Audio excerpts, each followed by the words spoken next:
record. We record the discussions that we can post on the YouTube channel. If you would like to look back over various discussions that we've had, if you're unable to attend, this is a way to connect with us continually.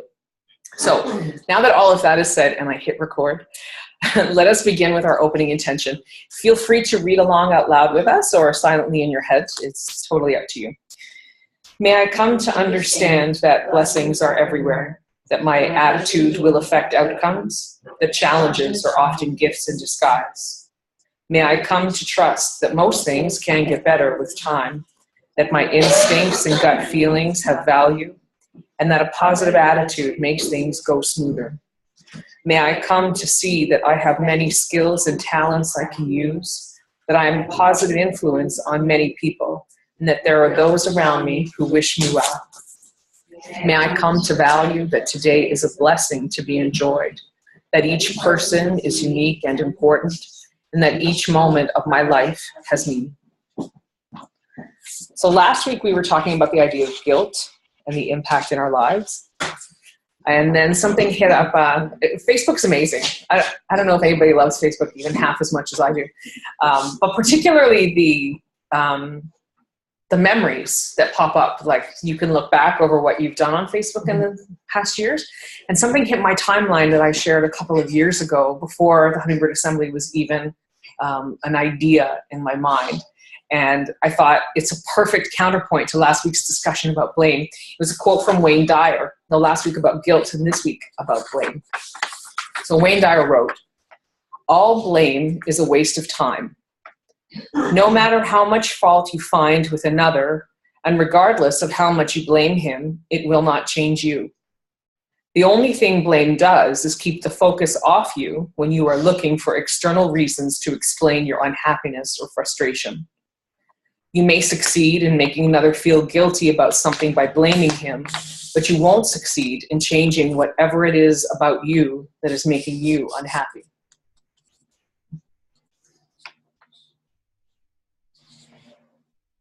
Can you post that to the website, please? Sorry? Can you post that to the website, please?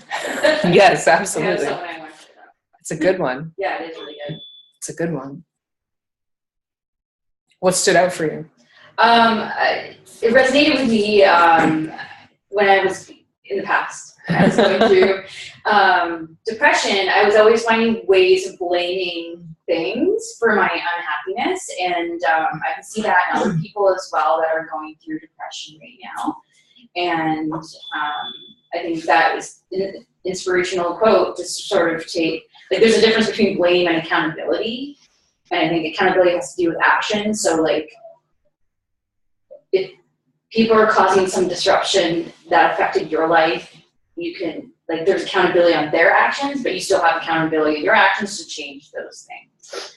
And I feel like blame is just one of those things that it's just psychological, really. Like, it's not really an action-oriented type of thing. So it comes back to the universal law of oneness, right? Mm-hmm. And that ultimately we are responsible for ourselves and responsible for the collective. Mm-hmm. And like, I don't know, you hear a lot of people say, like, "Oh, my job sucks." Like, right.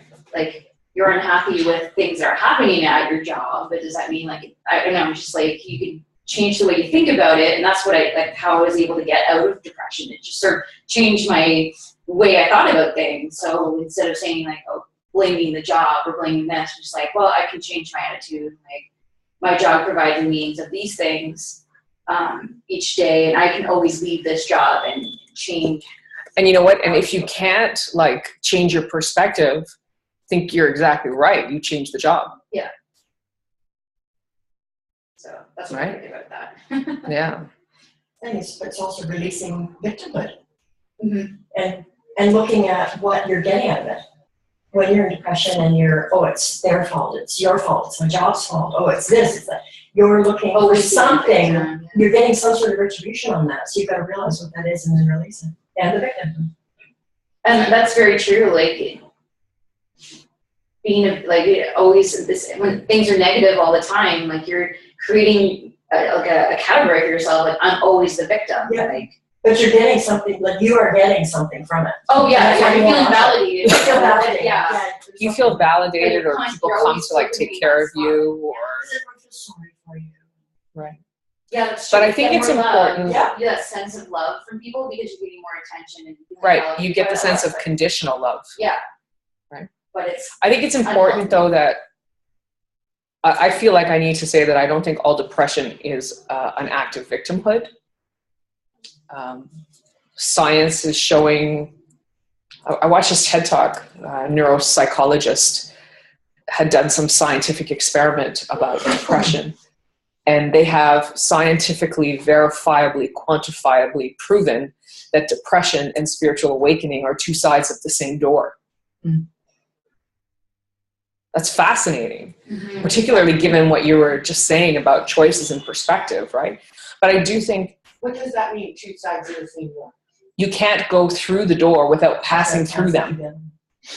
So depression leads to spiritual awakening. Oh. Spiritual awakening, It's like you gotta hit rock bottom before you do Absolutely. right. Like the whole idea of realizing that you are responsible for what you've created, that's overwhelming. You know, particularly looking at people's backstories, my backstory, your backstory, we all have an ugly, overwhelming past. And whether it looks like what everybody else's looks like your overwhelm might have been a cookie crumbled and somebody else's overwhelm might have been their whole life ended, right? It's not a question of comparison, but honoring that you created that can be daunting, to say the least, right? It's almost like depression is kind of like a refusal to walk through the door. No, I think it's conditioning. I think there's a need for change when you're in depression. Like you don't there's a little bit like you already know that you need change, but you're getting to the point where you're gonna be pushed into that next step. Like you have to make that decision. I think there's when we were talking about all the different phases, I think that was one of them where you're trying to decide where you move forward and you kind of see some that's where we're zigzagging back and forth, Right. going forward and stepping back and going forward, and then sometimes you just take a drive and sit up. But I wanted to make sure that I said, just to say this out loud because the internet is watching, that I don't think depression is a choice and I don't think it's an act of victimhood. I think there are many reasons for depression, and sometimes just changing your perspective is not an option. Medical intervention is required, holistic intervention is required in many cases, and there's nothing wrong with that. You can't change it. I just want to say that to the internet. I don't want you to feel like more of a victim if you are in depression. I know when I went through my breakdown, everybody, and it was well over a couple of years. Everybody kept saying to me, snap out of it. You can't snap out of it. Right. It feels really good to be wrapped up in all that shit. It's a at the time. process. It is a process, but it does. I actually wrote a article on my blog about it, and I said, when you get in that pit and you're covered in all that black shit, it feels good. And once you're out of it, you realize how good it felt.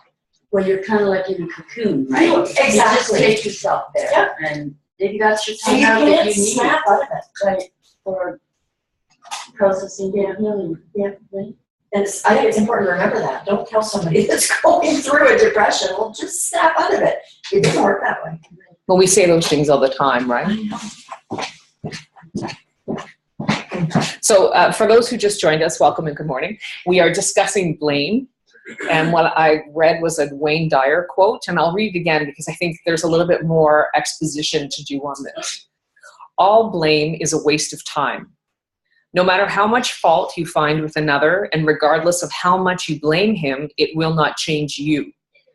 The only thing blame does is keep the focus off of you when you are looking for external reasons to explain your unhappiness or frustration.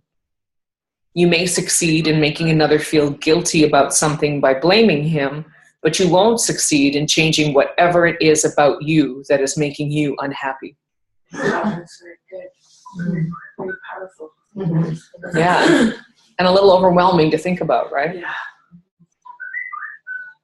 I have to go back to my kids and in these discussions, and I say that to them all the time, like, you are making this choice to be unhappy. Man, they don't like that. They don't like that at all. choose something different. And actually, I was really proud when my 12-year-old this week said, I don't want to choose something different. I'm like, awesome. Own your anger, be angry, feel it and express it and let it go. I just go, it's your choice. Yeah. Just, I choose not to be in your presence while you're expressing this rage. Which is also my choice. I may or may not have whipped out a vial of essential oil and like dabbed it all over his pulse points. And like, here you go. Now you're better. Come and see me in 20 minutes.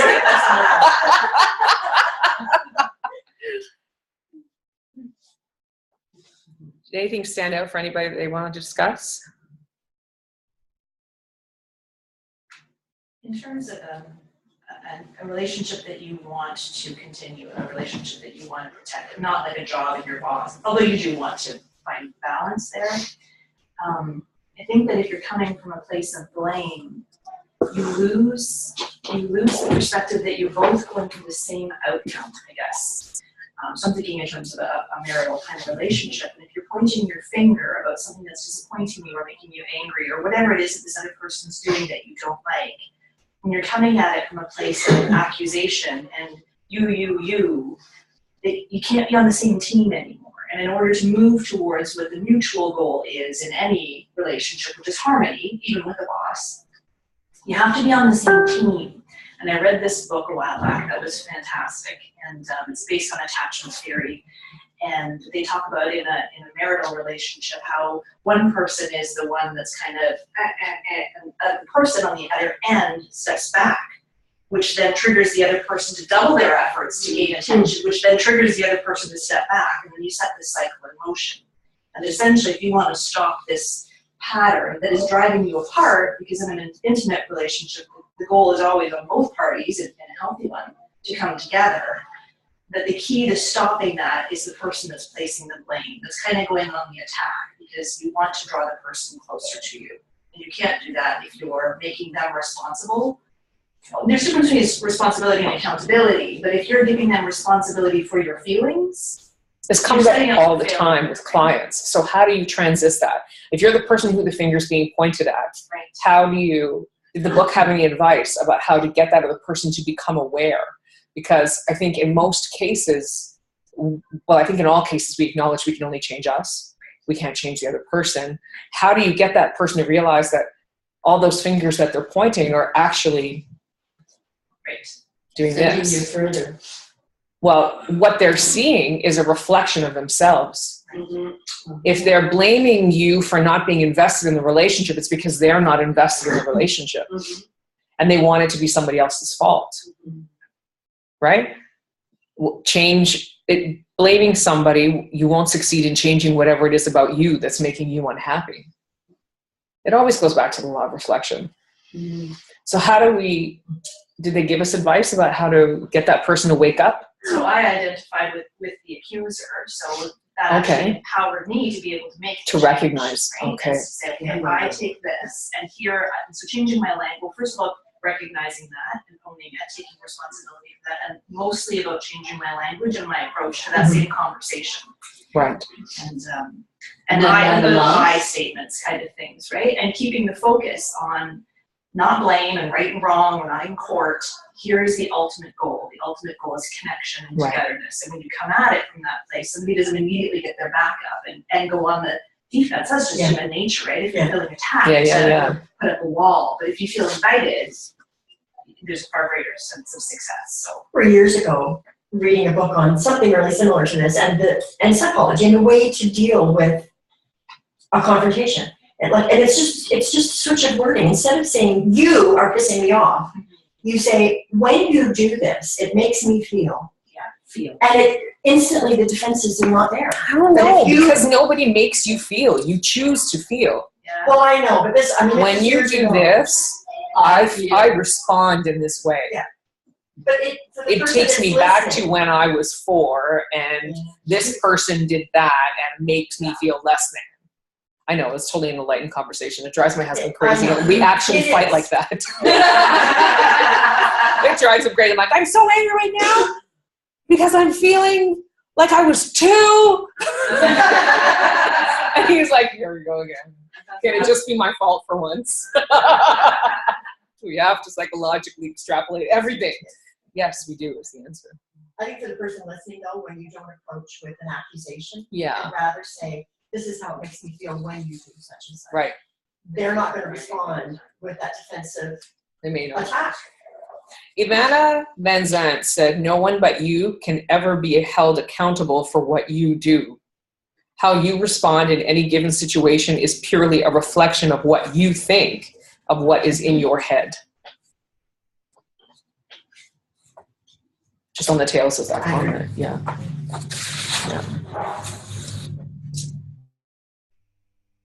And what do we gain when we make other people feel guilty? Because Wayne Dyer says here, you may succeed in making the other feel guilty about something by blaming them. What do we gain? We must gain something. I think you feel like you lose a little piece of that emotion that you're carrying with it, maybe a little bit. I don't know. That's just. You maybe feel vindicated. I would say that I win feeling. Well, I think you win if like they apologize, or it depends on the situation, I guess. Like if that's how I would feel. Sorry guys, very quickly. They're open next door now on Sundays, and there's just one black Chevy that's parked on the other side in their parking. Oh, that's. Is that I'll move you if you don't mind me moving your car, so you don't have to leave. You can just give me the You're key. so wonderful, Fran. Thank you so much. Just, so I get a little finicky about the fronting, so I keep it on outside.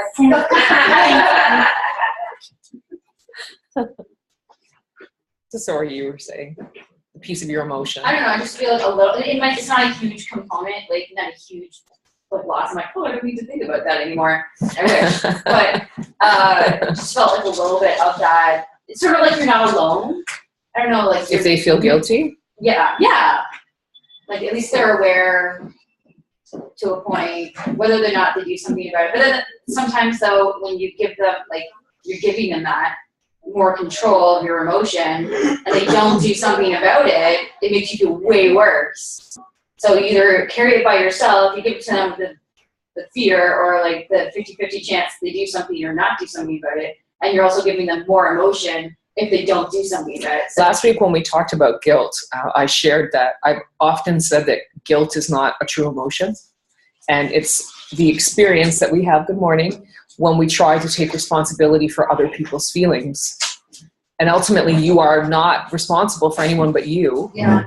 And when we are making other people feel guilty, like when we flip that, we are asking them to be responsible for us, Which is giving them more right? So I think what we gain is, oh, good, it's not my fault. I don't have to look at me, right? One less thing to control. This You're emotion controlling. isn't on me. Just because that pissed me off, that's his fault. Isn't that an egoic reaction to? And I know the ego is an important part of awakening, but when you fall back on blame and it's your fault and I didn't have anything to do with this, I'm the victim, isn't that an egoic reaction? Totally. The ego wants to shirk all responsibility. Yeah. And do you blame it? Not at all. Make it guilty. You are guilty. Stand in the mirror. Go stand in the corner, ego.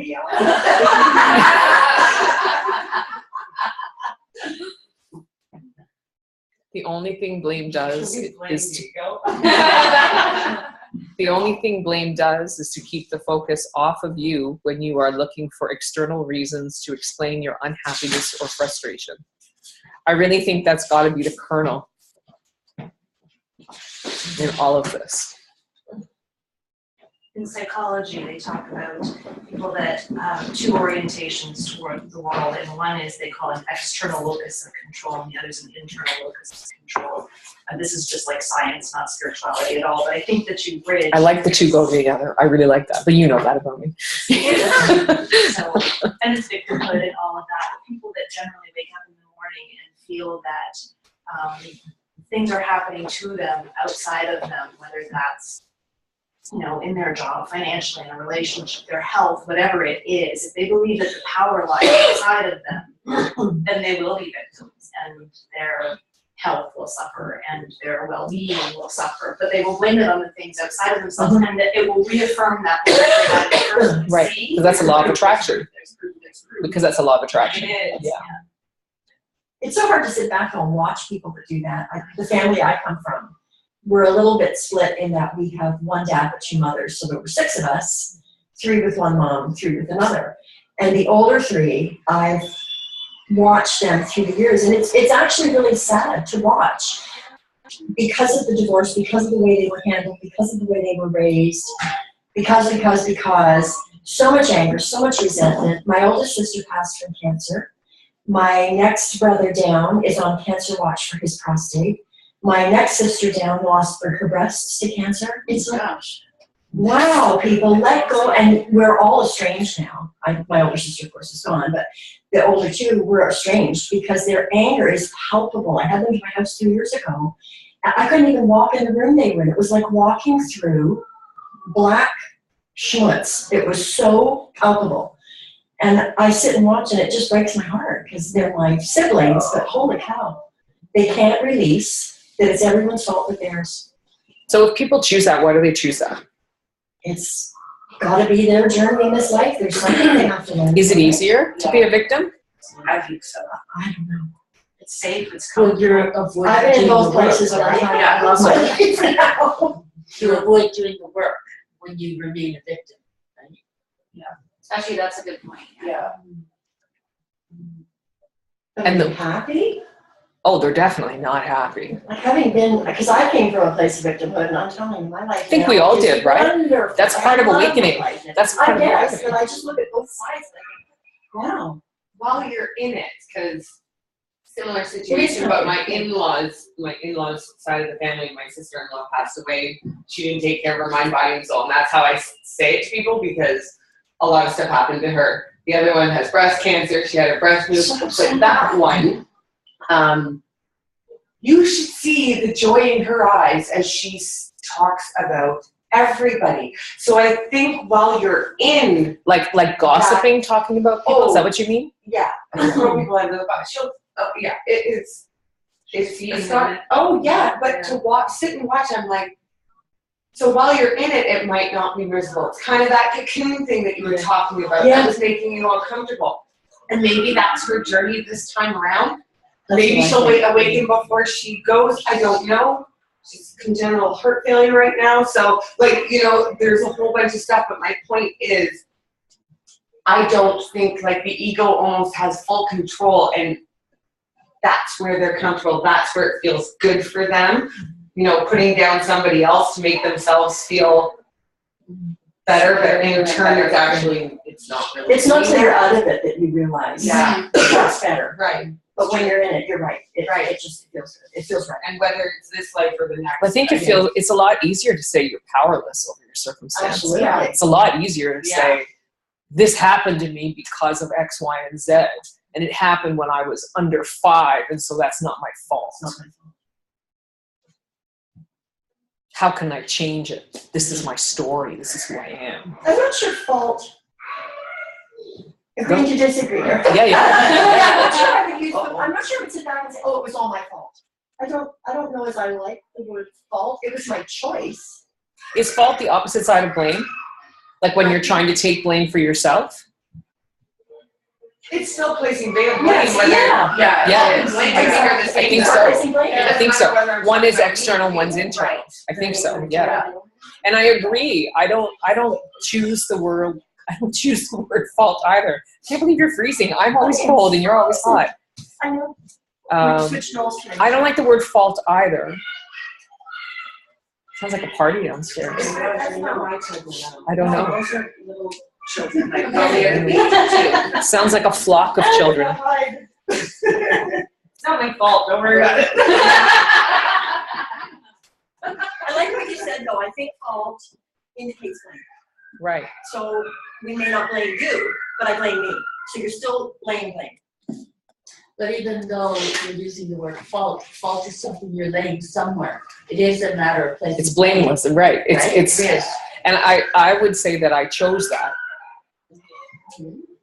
right? That I chose what I experienced when I was under 5 before I got here, Exactly, yes. which is a more empowering way of taking responsibility than saying it's my fault, which is disempowering.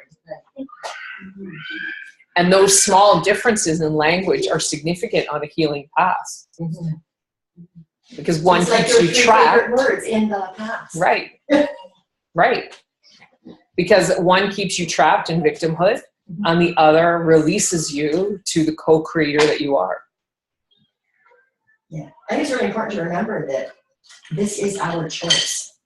We chose this life. We chose our parents. We chose the lessons we have to learn in this life. It's not our fault. It's our choice. Right. And what are we taking from it? Why did I pick this? Not why did I pick this, but ooh, I picked this. How come? Ooh, she's having a moment. Yeah, I'm reading a book right now called On Fire. And last night it was all about whether you choose to say why me or why me. Right. Why not me? Well, why me? But the Not why me. Why me? But like, why me? I need to learn Ooh, from this. why me? Why me? Why What's did happening? I choose this? And there's 2 different sides Yeah, to that yeah. coin. It's Totally. awesome book, you guys. What's it called again? On Fire by Who's John O'Leary. He's a burn victim. Literally 90 or 100% of his body was burnt, and it's all about his recovery and his awakening and Right. how it's mindful. Right. Well, it's so interesting too when, I hate to use myself as an example, but I'm going to. No, you don't. Well, I love my story. We just miss I you. love my story, and I love how I live my life now. Having come from a very disabled place. 20 years ago, I was on a walker. I could barely move. I was on 13 prescriptions. I'm going through some issues now with pain again. I have not taken anything. And I met with a friend the other day. We were talking about it, like this arm is numb and pins and needles and asleep, and there's a lot of issues going on. I said, what I love about this right now, I haven't taken any drugs, no painkillers, no nothing. I said, I'm approaching it so different. She said, you're a different person. Yeah. She said, 20 years ago, you were rushing to the doctor saying, give me something. Right. Now, she said, you're looking up and going, give me what I need from this. And it's so, Bam. it's empowering. Did you hear that? Give me what I need from this. But I feel empowered through this, even though I feel like, I feel empowered, which I think is, holy crap, what a difference. I feel we're being invaded by Mic drop, ghosts and baby. ghouls. Yeah, that was a really big statement. Being thankful for the symptoms. Too many times people are Right. walking around coughing, I'm like, say thank you. Maybe it got crazy, but it works. I say thank you on their behalf. I don't know if it works that way, but I've been trying. It's hard to make someone feel that way, though, that doesn't understand what they're going through. Like when they're not in an awakened spiritual state. Right. Don's going through quite a time right now. Still, eh? He's having terrible muscle spasms, cramps. And I just keep trying to look at it. I said, you need to look deeper and try and find out why. Like, what is this being given to you for? And he's like, oh, he just doesn't get it. And you can't make them understand. Well, It's when he's ready. when they're ready, or they may never be ready. And I think we also have to accept that. I don't believe everyone is going to awaken on this earth. Or keep coming back, more lessons. They might come back 1,000 times to learn what they gotta learn, you know? I don't know how many times I've been around. So we have just a few more minutes left in this discussion. I want to read that Ilana, how do I say it? Ilana? Iyanla. Ayan It's a Lavanzen. tongue twister. La? every time. But it doesn't end with L-A. It ends with N-A. It's IYANLANZA. Iyan. Oh. Ayanla. Iyanla. Ayanla. Iyanla Van Zandt. I want to just say this again, and if we have anything else to share about this, then let's. No one but you can ever be held accountable for what you do. How you respond in any given situation is purely a reflection of what you think, of what is in your head. Can you say that again? Yes, ma'am. Okay, thank you. No one but you can ever be held accountable for what you do. How you respond in any given situation is purely a reflection of what you think, of what is in your head. And I would say therein lies the problem. If it's coming from your head and what you think, it's coming from your ego. If it's coming from your heart and what you feel, it's coming from your Oh, see, that's a whole other interesting That's what I want to do. conversation. I feel like we need 20 minutes to open that one up. Write that one down, that's a good one. What's in it? Read it, yeah. Very good. Say it again. Just that if you're responding to a situation with your heart and your head and your thoughts in your mind, I think there's a very good chance that that's your ego. What she said was what you think is your ego, what you feel is your heart. And if you respond instead from what you feel in your heart instead of what you think in your head, the outcome will likely be much more favorable. Wow. That's good. That is a good point, thanks. That's why I always say go with love in your heart. You can't go wrong. That explains it. Lead with your heart. Mm-hmm.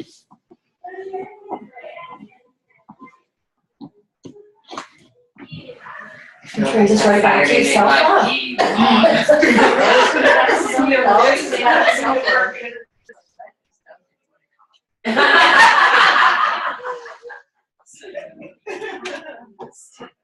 I wrote it down because I'm not sure that I agree, but I don't want to get into that right now.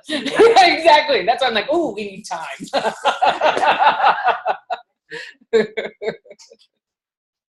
Yeah. Well, thank you all for this discussion. As always, it's been enlightening. Thank you for joining us, Internet. We'll post this on YouTube, and we hope to see you again next week.